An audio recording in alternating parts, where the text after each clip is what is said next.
Gel anneciğim. Gel şuradaki arkalar oldu.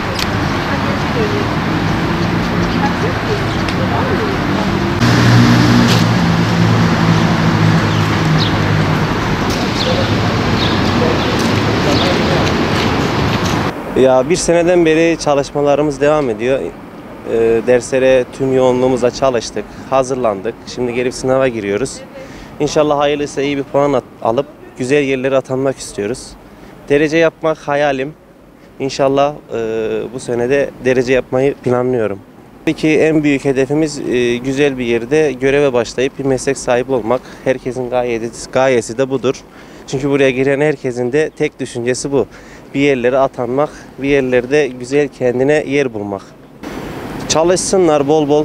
Tabii ki bu çalışmak sabahtan akşama kadar değil de verimli çalışmak.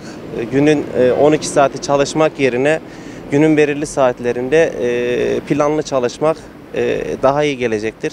Çünkü planlı çalışan insan her zaman hedeflerine daha hızlı ve çabuk varabilir.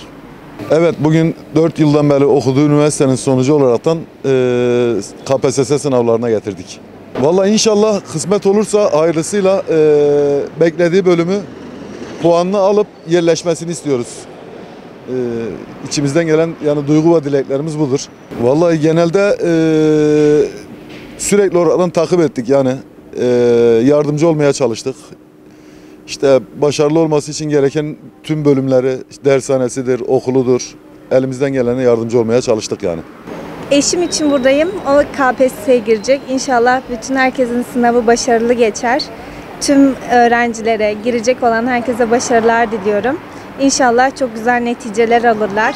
Her sene artık KPSS zorlaşıyor ve daha yüksek puan almaları gerekiyor. O yüzden iyi çalışsınlar.